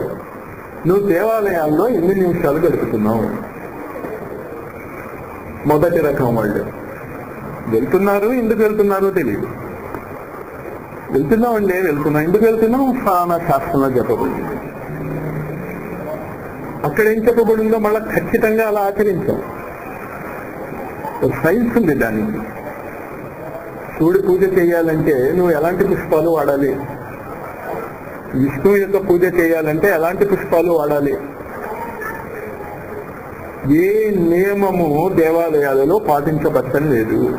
పాటించబడకపోతే రిజల్ట్ ఎలా వస్తే నీకు? రిజల్ట్ రావటం లేదు కనుక మనం ఏమంటాం, దేవుడు లేడు. ఎందుకు లేడు అంటే నా నౌకర్లాగా పనిచేయటం లేదు. దేవుడి పని ఏంటి అంటే నీ కోరిక తీర్చేయాలి. ఎందుకు తీర్చాలి? ఒకసారి ఆయన ప్రత్యక్షం ఏరా నీ కోరిక నేను ఎందుకురా తీర్చాలి అని అడిగాడు అనుకో, ఏం చెప్తాం మనం? నీకు భక్తి కూడా లేదా, నిరంతరము ఆయన మీదే ధ్యాస ఉండి చూడు, మోహం వచ్చేసింది, నిన్ను మర్చిపోలేకుండా ఉన్నాను. మీరాబాయి వాళ్ళు అలాగా కదా. వాళ్ళు భగవంతుడిని అడగొచ్చు, బాబు నిరంతరం నీ ధ్యాసలోనే ఉన్నాను నేను. మనం ఏ ధ్యాసలో ఉన్నాం అక్కడ కూడా కొత్త చెప్పులు ఒకసారి వేసుకు వెళ్ళాను నేను. మిగతా వాళ్ళ సంగతి నాకు తెలియదు. కొత్త చెప్పులు వేసుకుని సాయి గుడికి వెళ్ళాను. ఏం జరిగిందో మీకు తెలుసా? సాయి గుడి లోపలికి వెళ్ళాలి. నేను వాళ్ళతో ఏం చెప్పానంటే వద్దునండి నేను బయటే ఉంటాను. ఎందుకు బయట ఉంటాను? దృష్టి దేని మీద ఉంది? కానీ సాయి ఏం చేయాలి నాకు? మీరు అడిగింది ఎందుకు ఇవ్వాలి? గురువులు వాళ్ళు తపస్సు చేసినటువంటి తపస్సు ఎందుకు మనకి దానం చేయాలి? అసలు భావం అర్థమవుతుందా? ఈ జ్ఞాన వైరాగ్యం అంటే అదే. ఆ జ్ఞానం లేదు మనకి. అసలు వాళ్ళు ఇస్తున్నారు, అది కరెక్టే. అది ఇవ్వటం ఎందుకు ఇస్తున్నారు అంటే వాళ్ళు కరుణా సముద్రులు కనుక. కానీ వాళ్ళ కరుణ ఉంది కదా అని ఎవడైనా నేను తిండి పెడుతున్నాను అని చెప్తే మనం వెళ్ళి తింటానికి కూర్చుంటానే ఇంటి అక్కడ వెళ్ళం. మనం అడుక్కు తినేవాళ్ళం కాదు. మన తిండి మనం సంపాదించుకుంటాం. అలాగే భాగవతం ఏం చెప్తుంది అంటే భగవంతుణ్ణి యాచించకండి, భగవంతుడి చెవి మెలిపెట్టి నాకు ఇది చెయ్యి అనేటటువంటి శక్తి మీరు సంపాదించుకోండి. దానికి ఉదాహరణ ఏం చెప్పేవారంటే మా గురువు గారు లెక్కల పేపర్ ఇవాల్యుయేట్ అయ్యాక అన్ని క్వశ్చన్స్ ఆన్సర్ చేసినటువంటి స్టూడెంట్ కి 100కి 100 రాలే, 80 మార్కులే వచ్చాయి. వాడు అన్ని ఆన్సర్ చేశాడు. వాడు ఆ టీచర్ దగ్గరికి వెళ్ళి దండం పెట్టి అంటాడా లేకపోతే మార్కులు ఏ అంటాడా? మార్కులు ఏ అంటాడు. ఎందుకు? జ్ఞానము. ఆ జ్ఞానం ఎప్పుడైతే ఉంటుందో మీరు దేవతల దగ్గర అడుక్కోవాల్సిన అవసరం ఏం లేదు. దేవతలు మీకు సేవకులుగా ఉంటారు. కనుకే పరీక్ష ఏమన్నాడు? కువా కథ స్వసుధాలోకే కోకాచ కోమణిర్మహా. దేవతలను చూసి నవ్వుతాడు, మీరేంటయ్యా మీ చేత నేను సేవకుల్లాగా పరిచయించుకుంటాను అని. ఆ భావన అర్థం చేసుకోండి. హాహాకారో మహానాసి త్రైలోక్యే విస్మయావహ వేద వేదాంత ఘోషైశ్చ గీతా పాఠైర్విబోధితాం భక్తి జ్ఞాన విరాగాణాం నోదతి శత్రుకం యథా ఉపాయామా పరోస్తి కరణే కరణే జపంజనా. నారదుడు లాంటి వాడు ఇంత అవస్థపడుతున్నాడు. వ్యోమవాణి అయిందిట, తిరుగుతున్నాడు, ఎవడు జవాబు చెప్పటం లేదు. ఉపాయో నాపరో స్థితి, ఇంకా జ్ఞాన వైరాగ్యాన్ని నిద్రలేపి ఉపాయము లేనే లేదు అని కరణీకరణే జపంజనా. జనులు ఒకళ్ళ చెవి ఒకళ్ళు కొరుక్కుంటున్నారు. ఏం వెళ్ళాడు? నారదుడు ప్రయత్నిస్తున్నాడు, ఏం జరగదు. యోగినా నారదేనాపి స్వయం నజ్ఞాయతే తత్కథం శక్యతే వక్తో మితైరైర్హి మానుషే. నారదుడికే తెలియకపోతే మిగతా వాళ్ళని నారదుడు అడుగుతున్నాడు, ఎలా తెలుస్తుంది? మిగతా వాళ్ళకి తెలియదు. ఏవం ఋషిగణే పృష్టే నిర్ణీయోక్తం దురాసదం తపశ్చింతాతిరస్తోధ బదరీవనమాగత తపశ్చరామి చాత్రేతి తదర్థం కృత నిశ్చయ. ఎప్పుడైతే మనం అనుకున్నది జరగదో అప్పుడు మన భారతీయ సాంప్రదాయము తపస్సు దానికి ఒక మార్గంగా చెప్తుంది. అంటే మన స్వప్రయత్నం వల్ల, ఇప్పుడున్నటువంటి చాకచక్యం వల్ల, ఇప్పుడున్నటువంటి అర్హతల వల్ల, ఇప్పుడున్నటువంటి పరికరముల వల్ల మనం ఏదైనా పొందలేకపోతే ఇంకా పొందే సాధన ఏంటి? తపస్సు. అంతేత బద్రీవనానికి వెళ్ళి నారదుడు ఇంకా నేను తపస్సు చేసి ఆ సత్కర్మ ఏంటో తెలుసుకుందాము అని నిశ్చయించుకున్నాడు. తావద్దర్శ పురతః శనకాదీన్ మునీశ్వరాన్ కోటి సూర్య సమాభాష నువాచ ముని సత్తమా. అప్పుడు నారదుడికి తనకు ఎదురుకుండా 4 కుమారులు కనిపించారు, సనకాదికులు. నారదు వాచ ఇదానీం భూరి భాగ్యేన భవద్భిః సంగమో భవత్ కుమారా బ్రవత శీఘ్రం కృపాం కృత్వా మమోపరి. శ్రీ కుమారులారా, నా మీద దయ ఉంచి నా ఈ సమస్యకి మీకు ఏదైనా సొల్యూషన్ ఉంటే చెప్పండి అన్నాడు. భవంతో యోగిన సర్వే బుద్ధిమంతో బహుశ్రుత పంచహాయాన సంయుక్త పూర్వేశామతి పూర్వజ. మీరు పూర్వేశామతి పూర్వజ అంటే పురాతన వాళ్ళకంటే కూడా పురాతనమైనటువంటి వాళ్ళైనప్పటికీ కూడా ఎప్పుడు 5 ఏళ్ల వయసులోనే ఉంటారు కుమారులు. మీరు నా ఈ సమస్యకి ఏదైనా పరిష్కారము చూపించగలరా? సదా వైకుంఠ నిలయ హరి కీర్తన తత్పర లీలామృతరసోన్మత్త కథా మాత్రైక జీవిత. ఎప్పుడూ వైకుంఠంలో ఉంటారు, హరికథలు వింటూ ఉంటారు. అటువంటి మీకు నేను ఈ ప్రశ్న వేస్తున్నాను. హరిశరణమేవం హి నిత్యం యేషాం ముఖే వచః అతః కాల సమాధిష్ట జరాయుష్మాన్న బాధతే. నిరంతరము కూడా మీరు ఒక మంత్రాన్ని జపం చేస్తూ ఉంటారు. ఏంటా మంత్రం అంటే హరి శరణం. సాయి అంటూ ఉండేవాడు అల్లా మాలిక్. ఈ మాటలు వాళ్ళు ఉచ్చరిస్తే జరిగే ఫలితం చెప్తున్నాడు. ఏంటా ఫలితం చెప్తున్నాడు? హరిశరణమేవం హి నిత్యం యేషాం ముఖే వచః అతః కాల సమాధిష్ట జరాయుష్మాన్న బాధతే. అందువల్ల మీరు ఎప్పుడు 5 ఏళ్ల వయసులో ఉన్నట్టే ఉంటారు తప్ప మీరు ముసలి వాళ్ళు అవసరం లేదు. అంటే ముసలితనానికి మంత్రం ఏమి ఇచ్చాడు అక్కడ? హరి శరణం అని అంటూ ఉంటాడు. కనుక అంటే హరి శరణం అని అనక్కర్లే. మీరు ఒకటి గుర్తుంచుకోండి, ఎప్పుడు కూడా భగవంతుడి యొక్క నామాలన్నీ కూడా సమానమైనటువంటి విలువ కలిగినవే. నామాలలో ఈ నామం గొప్పది ఆ నామం గొప్పది అని ఎవడైనా అంటే అది పెద్ద దోషము అంటాడు. నామాపరాధము అని దాని పేరు. ఈ నామాపరాధము జరిగిన చోట గురువు ఉండడు అని శాస్త్రాలు చెప్పాయి. నామాపరాధం అంటే అర్థమైంది కదా. ఏ నామము గొప్పది అని అడగండి, నామాన్ని మీరు ఉపయోగించుకోండి. ఎప్పుడైతే గురువు యొక్క నామాన్ని కానీ భగవంతుడి యొక్క నామాన్ని కానీ మీరు నిరంతరము ఉపయోగించుకోవటం నేర్చుకుంటారో వృద్ధాప్యము మీ దగ్గరికి రాదు.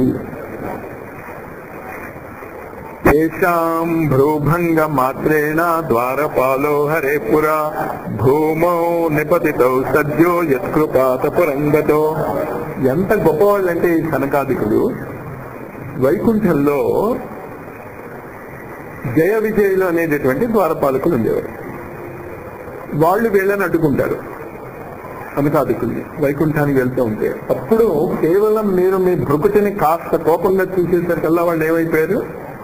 భూమి మీద పడిపోయి తమ ఉద్యోగాన్ని పోగొట్టుకున్నారు. మీరు అంత గొప్పవాళ్ళు.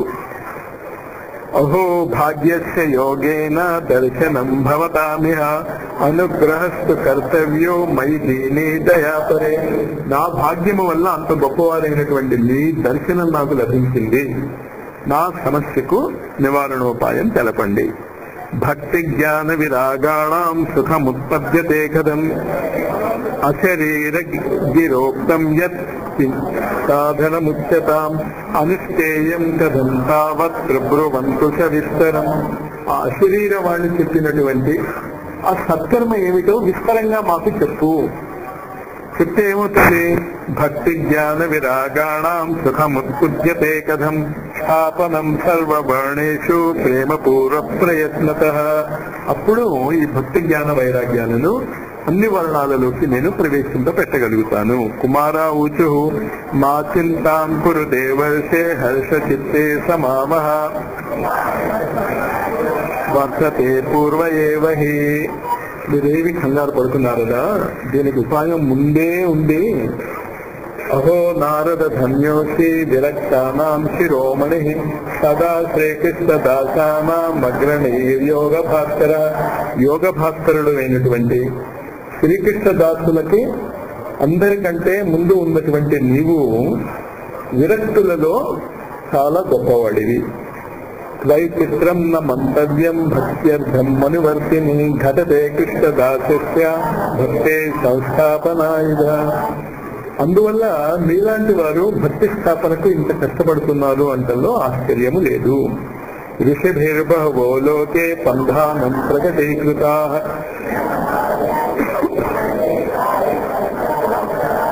ఋషులు ప్రపంచంలో అనేక మార్గాలు చెప్పారు. కానీ అనేక మార్గాలన్నీ కూడా స్వర్గఫలాన్ని ఇస్తాయి తప్ప వైకుంఠాన్ని ఇవ్వవు. ఇది కాస్త జాగ్రత్తగా మీరు అర్థం చేసుకోండి. 3 రకాలైనటువంటి శక్తులు ప్రపంచంలో ఉన్నాయని నిన్న చెప్పాను. మొట్టమొదటిది ఏంటంటే ఎలక్ట్రిసిటీ. ఈ ఎలక్ట్రిసిటీ ఇప్పుడు మనం వాడుకుంటున్నాం. కానీ ఎలక్ట్రిసిటీ యొక్క ఏ రూపము త్వరలో ప్రచారంలోకి వస్తుందని చెప్పాను నేను. లైట్ ఎనర్జీ ప్రచారంలోకి చాలా త్వరలో రాబోతోంది. Already it is in use operations వాటిలో దాన్ని ఉపయోగిస్తున్నారు. ఇది కాక ఇంకొక శక్తి ఉంది ప్రపంచంలో, ప్రాణశక్తి. ఇది కాక ఇంకొక శక్తి ఉంది, కుండలిని. ఈ ఋషులు ఉపయోగించుకునేటటువంటి శక్తి ఇటు కాంతి కాదు, ఇటు కుండలిని కాదు. ఏ శక్తిని ఉపయోగించుకుంటారు వాళ్ళంటే ప్రాణశక్తి ఉపయోగించుకుంటారు. ఆ ప్రాణశక్తి మీకు ఏం చేయగలదు అంటే స్వర్గ ఫలాన్ని ఇవ్వగలదు. యోగుల్నిగా మిమ్మల్ని తయారు చేయలేదు, మిమ్మల్ని వైకుంఠంలోకి తీసుకువెళ్ళలేదు.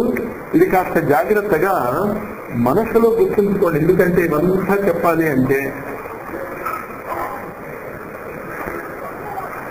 మెల్లిమెల్లిగా తర్వాత మీలో ఇంట్రెస్ట్ ఉన్నవాళ్ళు, మేము ఇది ఓ పద్ధతిగా నేర్చుకుంటాం. ఎలా నేర్చుకోవాలి? ఇప్పుడు దేవాలయానికి వెళ్తున్నట్టు కాదు. మీరు ఎలా రావాలి? దానికి విద్యాలయానికి వచ్చేటట్టు రావాలి. ఎందుకంటే 1 గంట సాయంత్రం పూట ఎప్పుడో మనం ఇలా చెప్పాలి అంటే ఈ విషయాలు పూర్తిగా చెప్పలేను నేను. కానీ భారతీయులమైనటువంటి మనకి ఈ విషయాలు తెలుసు అని కూడా గుర్తుంచుకోండి. మీరు మర్చిపోయారంటే దాన్ని పట్టించుకోక. ఇంకేత 3 శక్తులు అర్థం చేసుకోండి. మొదటిది ఏంటి?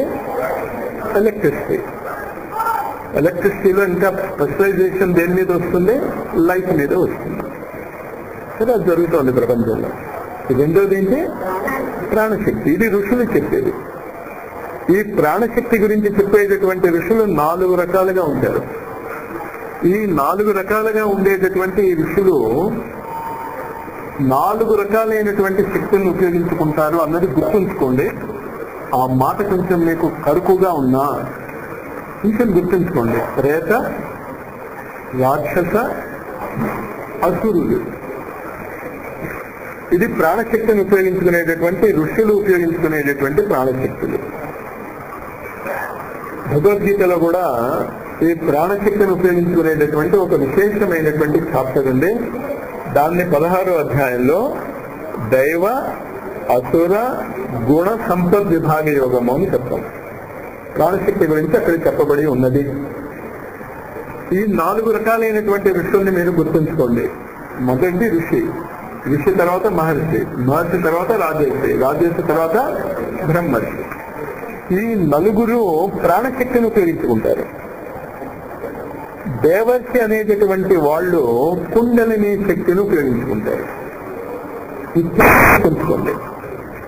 ఆ ఋషుల మధ్య, మహర్షుల మధ్య, రాజర్షుల మధ్య, బ్రహ్మర్షుల మధ్య తేడా తెలియాలి మీకు. అందరూ లెక్చరర్సే, కానీ లెక్చరరు, రీడరు, ప్రొఫెసరు అని 3 రకాలు ఉన్నాయి అక్కడ. కానీ అందరూ పాఠాలే చెప్తారు. కానీ మీకు తెలుసు ప్రొఫెసర్ చాలా గొప్పవాడని. అలాగే ఋషుల్లో కూడా ఋషి, మహర్షి, రాజర్షి, బ్రహ్మర్షి, ఇది 4 లెవెల్స్. ఇదంతా కాకుండా ఈ 4 లెవెల్స్ ఏం చెప్తాయంటే ప్రాణాలను గురించి మాట్లాడతాయి. ప్రాణశక్తి గురించి ఉపయోగించుకుంటారు వాళ్ళు. దేవర్షి ఏ శక్తిని ఉపయోగించుకుంటాడు? కుండలిని శక్తిని ఉపయోగించుకుంటాడు. కుండలిని శక్తిని ఉపయోగించుకుంటే తప్ప వైకుంఠానికి నువ్వు వెళ్ళలేవు. అదొక ప్లేన్ ఆఫ్ కాన్షియస్నెస్ అన్నమాట. భావం అర్థమవుతుంది కదా. ఈ తేడా గుర్తుంచుకుని వినండి. ఇది ఏం చెప్తున్నాడు ఇక్కడ? ఋషిభే బహవో లోకే పంధాన ప్రకటీకృత శ్రమ సాధ్యస్తే సర్వే ప్రాయ స్వర్గ ఫలప్రద. ఋషులు చెప్పినటువంటిదంతా కూడా కష్టసాధ్యము, క్రమక్రమంగా మీరు చేయవలసి ఉంటుంది. చేసినారు ఏమిస్తుంది? మీకు స్వర్గఫలం ఇస్తుంది. వైకుంఠ సాధక పంధ సత్ గోప్యో హి వర్తతే తస్యోపదేశ పురుష ప్రాయో భాగ్యేన లభ్యతే. ఈ దేవర్షి వైకుంఠము వెళ్ళేటటువంటి సాధకుడికి మార్గం చెప్పేటటువంటి వాడు సత్ గోప్యో హి వర్తతే. గోప్యో అంటే రహస్యంగా, గోప్యంగా ఉంటారు. ఆ మార్గాలు మనకి చెప్పేవాళ్ళు లేదు. తస్యోపదేశ పురుష, ఈ వైకుంఠం వైపు వెళ్ళేటటువంటి ఉపదేశం చేయగలిగేటటువంటి పురుషులు కూడా ప్రాయో భాగ్యేన లభ్యతే. ఎప్పుడు దొరుకుతారో? చాలా మనం అదృష్టవంతులు అవుతే ఈ మార్గం చెప్పగలిగేటటువంటి వాళ్ళు దొరుకుతారు. ఆ మార్గం ఏమిటి? ఈ పుస్తకం. దేవర్షి చెప్తున్నదే కదా ఇదంతా. ఇంతకీ మనం భాగ్యవంతులు అవునా కాదా? కానీ చేతిలో ఇది ఉన్నా దీన్ని ఆచరించలేదనుకోండి, అప్పుడు మనం ఎలాంటి వాళ్ళం అనుకోవాలి? మీరేం అనుకోవద్దు, కొంచెం ఊహించుకోండి మనం ఏమవుతాం. ఆ స్థితికి రాకండి. సత్కర్మతవ నిర్దిష్టం వ్యోమ వాచాపి యత్పురా తదుచ్యతే శృణుష్వాద్య స్థిరచిత్తప్రసన్నది. ఇంకా సత్కర్మ అని ఏది అయితే ఆ అశరీరవాణి చెప్పిందో మేము చెప్తున్నాము, జాగ్రత్తగా విను. సత్కర్మ సూచకో నూనం జ్ఞాన యజ్ఞ స్మృతో బుధే శ్రీమద్భాగవతాలాప సతుటీతశుకాదిధి. ద్రవ్య వదిలేసానా? ద్రవ్య యజ్ఞాస్తపో యజ్ఞ యోగ యజ్ఞాస్తధాపరే స్వాధ్యాయజ్ఞాన యజ్ఞాస్యేతు కర్మ విసూచకా. కర్మ సత్కర్మ, దానికి తేడా చెప్తున్నాడు ఇక్కడ. అశరీరవాణి నారదుడికి ఏమని చెప్పింది? సత్కర్మ ఆచరించమని చెప్పింది. అంచేత నారదుడికి ఈ సనకాదికులు కర్మ అంటే ఏంటో చెప్తున్నారు ముందు. ద్రవ్య యజ్ఞ తపోయజ్ఞ యోగ యజ్ఞాస్తధాపరే స్వాధ్యాయజ్ఞాన యజ్ఞాస్యేతు కర్మ విసూచకా. ఈ 5 కర్మలు. ద్రవ్యయజ్ఞము, ద్రవ్యయజ్ఞము అంటే ఏంటి? డబ్బు ఇవ్వడం ఒకటేనా? ఆహారం పెట్టడం. అంటే డబ్బుతో ఏమి చేయగలుగుతారో అది ద్రవ్యయజ్ఞం. తపోయజ్ఞము తపస్సు చేయటం ద్వారా. యోగ యజ్ఞము యోగ సాధనల ద్వారా. స్వాధ్యాయ యజ్ఞము, ఇది మనం ఇప్పుడు చేస్తున్నది ఏంటి? స్వాధ్యాయ యజ్ఞం. ఇవన్నీ కూడా కర్మ అని చెప్పబడింది శాస్త్రాలలో. తర్వాత సత్కర్మ సూచకో నూనం జ్ఞాన యజ్ఞ స్మృతో బుధే శ్రీమద్భాగవతాలాప సతగీతశుకాదిదే. సత్కర్మ అంటే మాత్రమే ఒకే ఒక కర్మ. ఆ కర్మ ఏంటి? శ్రీమద్ భాగవతాలాప, అంటే శ్రీమద్ భాగవతాన్ని వింటము. భక్తి జ్ఞాన విరాగాణం తద్ఘోషేణ బలం మహత్ వ్రజిష్యతి ద్వయో కష్టం సుఖం భక్తేర్భవిష్యతి. అంచేత ఎప్పుడైతే భాగవత శ్రవణము అనేటటువంటి సత్కర్మ నువ్వు చేస్తావో జ్ఞాన వైరాగ్యాలు నిద్రలేస్తాయి. ప్రళయంహికమిష్యంతి శ్రీమద్భాగవత ధ్వనే కలేర్దోషాయ వే సర్వే సింహ శబ్దాత్మకాయువా. సింహం శబ్దము వింటే ఏ విధంగా అయితే కుక్కలు బలహీనలు పారిపోతారో అదే విధంగా కలిదోషాలన్నీ కూడా శ్రీమద్ భాగవతము యొక్క ధ్వనితో పారిపోతాయి. జ్ఞాన వైరాగ్య సంయుక్త భక్తి ప్రేమరసావహ ప్రతిగేహం ప్రతిజనం స్వత క్రీడాం కరిష్యతి. అప్పుడు భక్తి జ్ఞాన వైరాగ్యాలతో కలిసి ప్రతి ఇంట్లోనూ ఆనందంగా తాండవం చేస్తుంది. ప్రతిగేహం ప్రతిజనం తత క్రీడాం కరిష్యతి. నారదువాచ వేద వేదాంత ఘోషైశ్చ గీతా పాఠేర్ ప్రబోధితం భక్తి జ్ఞాన విరాగాణం నోదతి తత్రికం యదా. ఇప్పుడు నారదుడికి కొంచెం ఈగో ప్రాబ్లం వచ్చింది. ఏంటి ప్రాబ్లము? భలే చెప్పారండి మీరు, నేనేం మామూలు వ్యక్తిని అనుకున్నారా ఏంటి? వేద వేదాంత ఘోషైశ్చ, వేద వేదాంత ఘోష పెట్టాను వాళ్ళ చెవుల్లో. గీతా పాఠై ప్రబోధితం, వాళ్ళకి గీత గురించి చెప్పాను నేను. భక్తి జ్ఞాన విరాగాణం నోదతిష్టంత్రికం యథా. లేవలేదు వాళ్ళు. భాగవతం చెప్తే లేస్తారా అని ఇండైరెక్ట్ గా వాళ్ళనే కొంచెం సంశయంతో అడుగుతున్నాడు. శ్రీమద్భాగవతాలాపత్ కథం బోధమేష్యతి తత్కథాసుతు వేదార్థ శ్లోకే శ్లోకే పదే పదే. ఆఫ్టర్ ఆల్ భాగవతంలో ఏముంది? వేద వేదాంతాల్లో ఏ జ్ఞానం అయితే చెప్పబడి ఉందో అదే కదా ఇక్కడ కూడా రాయబడి ఉంది. నేను ఒరిజినలే చెప్పాను, నేను మీరేమో డూప్లికేట్ చెప్తున్నారు. ఒరిజినల్ గా వేదాలు వేదాంతాలు అవంతా కూడా నేను భక్తి జ్ఞాన చెవుల్లో ఇల్లు పట్టుకొని మరీ ఘోష పెట్టాను, లేవలేదు. భాగవతంలో మాత్రము కొత్త విషయాలు ఏమున్నాయి? అందులో చెప్పబడిన విషయాలే ఇందులోనూ చెప్పబడి ఉన్నాయి కదా, మరి ఎలా లేస్తారు వాళ్ళు? చింతంతు సంశయం హేనం భవంతో మోహదర్శన విలంబో నాత్ర కర్తవ్య శరణాగత వత్సల. ఇంకా మీరు ఆలస్యం చేయకండి, ఎలాగో కిటికీ చెప్పేశారు సత్కర్మ అంటే ఏంటో. ఈ చిన్న డౌట్ ఉంది నాకు, ఈ డౌట్ తీర్చండి. ఏంటా డౌట్? వేద వేదాంతాలు చెప్పబడినటువంటి భాగవతము ఒరిజినల్ గా నేను వేద వేదాంతాలే వాళ్ళ చెవిలో చెప్పినప్పుడు వాళ్ళు లేవలేదు కదా, ఈ భాగవతం చెప్తే అలా లేస్తారు. కుమారావుచు వేదోపనిషదాం సారా జాతా భాగవతీ కథ అత్యుత్తమా తతో భాతి పృథగ్భూత ఫలాకృతి.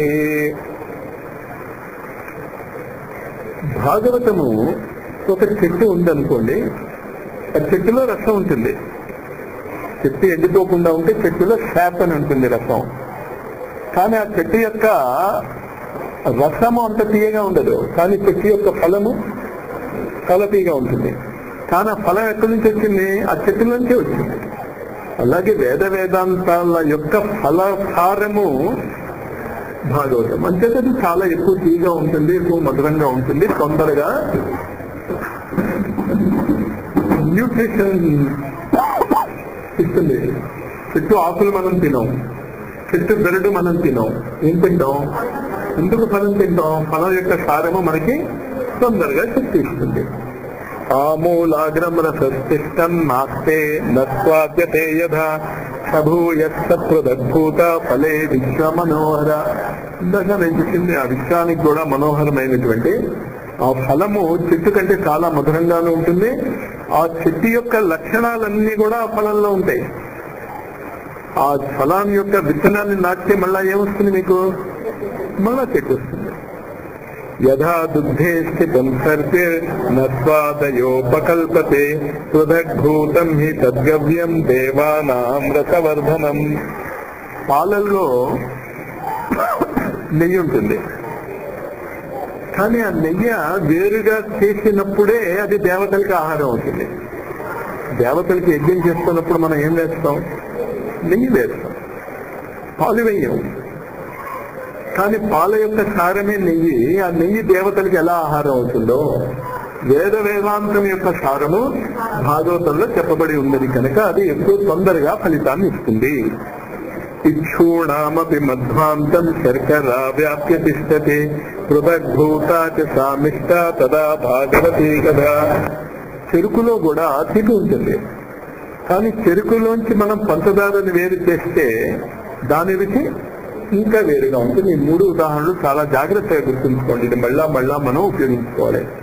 మొదటి ఉదాహరణ ఏంటి? చెట్టు యొక్క రసం, ఫలము. రెండో ఉదాహరణ ఏంటి? పాలులో ఉన్న నెయ్యి.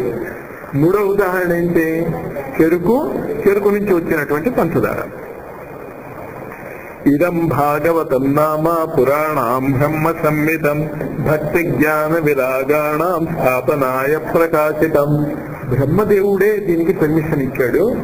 భక్తి జ్ఞాన వైరాగ్యాలు భూమి మీద విస్తరించాలి అంటే భాగవతాన్నే ఉపయోగించుకోవాలి. వేదాంత వేద సుస్నాతే గీతాయా అపి కర్తరే పరితాపవతి వ్యాసే ముహ్యత్ జ్ఞాన సాగరే. జ్ఞాన వైరాగ్యాలకే ఆధారభూతమైనటువంటి అనేక శాస్త్రాలను వ్యాసుడు రాశాడు. వేదాలను క్రోడీకరించాడు, మహాభారతం రాశాడు, ఉపనిషత్తులు రాశాడు, స్మృతి పురాణాలు రాశాడు. అదంతా రాసినా కూడా వ్యాసుడికి తృప్తి కలగలేదు. అప్పుడు నువ్వే కదా నారద వచ్చి భాగవతం రాయమని చెప్పావు, మర్చిపోయావా అని అడిగాడు. ఈ సంఘటనను కాస్త జాగ్రత్తగా గుర్తుంచుకోండి. చివరి రోజు వీలవుతే మీరు నన్ను గుర్తు చేస్తే చెప్తాను. నేను ఏదేం చెప్తానని చెప్పాను. నేను ముగ్గురు మాట్లాడుతున్నారు. డైలాగ్స్ ఏంటో డైలాగ్స్? సూతుడు, శౌనకుడు. రెండో డైలాగ్ ఎవరికి? శుకుడు. మూడో డైలాగ్ కదా. ఇప్పుడు ఇక్కడ మూడు రకాలైనటువంటి భాగవతానికి ఉదాహరణ ఇవ్వబడింది. ఒకటి ఏమిటి అంటే చెట్టు, ఫలం. రెండోది ఏంటి? పాలు, నెయ్యి. మూడోది ఈ మూడు ఎందుకు అలా చెప్తే ఆ ఉదాహరణలో ఉన్నటువంటి ప్రాముఖ్యత ఏంటి అన్నది మనం చివరి రోజు తెలుసుకుందాం. మరి చివరి రోజు ఇవంతా పెట్టుకుంటే పూర్తవుతుందా లేదా? ఏమో మరి నారదుడికి అదే డౌట్ వచ్చింది. ఇక్కడ వాడు ఏం చెప్తున్నాడు, కుమారులు నువ్వే కదా వ్యాస భగవానుడికి భాగవతం రాయి, నీకు సంపూర్ణమైన తృప్తి వస్తుంది అని చెప్పి నువ్వే మర్చిపోయావా అని అడిగారు. కదా త్వయా పురా ప్రోక్త శ్లోక సమండితం. ఈ భాగవతాన్ని నువ్వు ఎలా చెప్పావంటే 4 శ్లోకాల్లో చెప్పావు, ఇప్పుడేమో 18,000 శ్లోకాలు ఉన్నాయి. అంచేత మీలో షార్ట్ కట్ కావాల్సిన వాళ్ళు ఏం చేయాలి, ఆ చతుశ్లోకి భాగవతాన్ని ఖండత పట్టేయండి. నారదుడి చెప్పాడు ఇది. కానీ ఖండత పట్టడం, పారాయణ చేయటం వల్ల వచ్చే లాభాలు గ్యారంటీగా ఉన్నాయని గుర్తుంచుకోండి. సంస్కృతంలో ఉన్నందు గొప్ప నేను చెప్పాను. నేను పారాయణ చేసినా కూడా మీకు ఆ ఫలితాలు వచ్చేస్తాయి. తెలుసుకుని చేస్తే ఏమవుతుంది, ఎక్కువ లాభాలు. ఇంత ముందు పారాయణ మొదలెట్టేయండి మీరు. తదీయ శ్రవణాత్ సద్యో నిర్బాధో బాధరాయణ తత్ర తే విస్మయత్యేన యత ప్రశ్నకరో భవాన్. ఆ భాగవతం చెప్పిన నువ్వే మమ్మల్ని ప్రశ్నిస్తున్నావే, చాలా ఆశ్చర్యంగా ఉంది, అయినా మేము చెప్పాము అన్నారు. శ్రీమద్భాగవతం శ్రావ్యం శోక దుఃఖ వినాశనం. చివరికి ఒక లైన్ లో ఎటువంటి శోకము దుఃఖము ఉన్నా కూడా భాగవతాన్ని వింటే మీకు దాని సమస్య తీరిపోతుంది. నారదువాచ యద్దర్శనం చ వినిహంత శుభాని సద్య శ్రేయస్తనోతి భవ దుఃఖవార్జితానాం నిశ్శేష శేష ముఖ గీత కథైకపానా ప్రేమ ప్రకాశ కృతే శరణం గతోస్మి భాగ్యోదయేన బహుజన్మ సమర్జితేన సత్సంగమం చ లభతే పురుషో యదా వై అజ్ఞాన హేతు కృత మోహమదాంధకార నాశం విధాయ హి తదోదయతే వివేక. సత్కర్మ చేయటం వల్ల, మంచి వాళ్ళు యొక్క సంగతి లభించటం వల్ల వివేకము ఉదయిస్తుంది అని చెప్పాడు. ఇవాళ ఇక్కడ ఆపుదాం. రేపు ఈ 3, 4 వీలవుతే 5 కూడా పూర్తి చేసేస్తా. అంటే ఇక్కడ నాకున్నటువంటి ఒక ప్రముఖ గొప్పతనాన్ని నేను చెప్పుకోవాలి. మీరేం అనుకోకండి నేను గొప్ప చెప్పుకుంటున్నాడని. గొప్ప చెప్పుకుంటే కదా తెలిసేది నేను ఎంత గొప్ప ఉన్నా. లెక్చరర్ గా ఉన్నప్పుడు సిలబస్ పూర్తి చేయడం అనేది నాకు అలవాటు. సిలబస్ పూర్తి చేయడం అంటే పిల్లలకి అర్థమైందా లేదా అన్నది కాదు అక్కడ. అలాగే నేను సిలబస్ పూర్తి చేసేస్తాను, అది నా గొప్ప. కానీ మీరు కొంచెం జాగ్రత్తగా కనుక రేపు మీ మానసిక స్థితి ఉంచుకుంటే ఆ మూడ్లో రండి, బిఫోర్ టైం వచ్చేయండి. కాస్త వస్తే పూర్తి చేయడానికి ట్రై చేస్తాను. కానీ పూర్తి చేయడానికి ట్రై చేస్తాను తప్ప పూర్తి చేయను. ఎందుకంటే పూర్తి చేస్తే కాదు లాభం, దాన్ని మీరు అవగాహన చేసుకోగలిగితే చాలా మంచి లాభం ఉంటుంది. దాన్ని అవగాహన చేసుకుని 14వ తారీఖున మనం పూర్ణావతి పెట్టుకోబోతున్నాం. దీనికి 14 అంతేనా? మనకి రేపు ఉంది, ఎల్లుండి కూడా ఉంది. అంతేత రేపు ఎక్కువ భాగం మనం కనుక పూర్తి చేస్తే ఒక రోజు మీకు పారాయణ ఎలా చేసుకోవాలో నేర్చుకోవాలి మీరు. అదొక ట్రిక్. అది ప్రతిదానికి ఒక విధానం ఉంటుంది. అంచేత వీలవుతే రేపు దీన్ని కనుక నేను పూర్తి చేయగలిగితే 13వ తారీఖున ఏం చేద్దాం, మనం కొంచెం ఆ పారాయణ టెక్నిక్ నేర్చుకోండి. వీలవుతే పూర్తి కాకపోతే ఏం చేస్తాం, మనం పూర్తి చేయాలి. కానీ 14వ తారీఖున మాత్రం గ్యారెంటీగా పూర్తి చేస్తాను. దీని యొక్క అసలైన భావం ఏంటి అంటే, కుండలిని నదేటువంటి శక్తిని గురు పరంపర ప్రపంచానికి అందజేసింది. ఆ శక్తిని మనం మర్చిపోయాం. ఆ శక్తి భారతదేశంలో రమణ మహర్షి జిల్లేలమూడి అమ్మ ద్వారా ఎలాగ మీరు ఉపయోగించుకోవాలో చాలా స్పష్టంగా చెప్పబడి ఉంది. అంతేతో నిజమైనటువంటి భాగవత జీవితం ఎలా ఉంటుంది అని మీకు తెలియాలి అంటే మీరు 2 చోట్లకి వెళ్ళాలి. జిల్లేలమూడి అయినా వెళ్ళాలి, అరుణాచలం అయినా వెళ్ళాలి. ఏది దూరంగా ఉంటుందో అక్కడికి వెళ్ళండి. ఇంకంటే దగ్గరగా ఉన్న చోటకి మీకు వెళ్తే ఇక్కడేలా అంటారు, మీరు వచ్చిన పెద్ద కూడా అది. ప్లస్ ఇక్కడేంటి, మీకు తెలుగు భాష అది మాట్లాడతారు కనుక మీకు అంతా అర్థమైపోతుంది. అర్థం అవుతే అది గుప్తంగా ఉండదు కదా. కాదు అర్థం అవుతేనే మంచిది మాస్టర్ అంటే ఎక్కడికి వెళ్ళాలి మీరు? లేదండి తమిళంలో చెప్తే మాకు చాలా బాగుంటుంది, ఎందుకంటే మాకు అర్థం కాదు కనుక అంటే ఎక్కడికి వెళ్ళాలి? అన్నమాట. జై గురుదేవ్. స్వస్తి ప్రజాభ్య పరిపాలయంతాం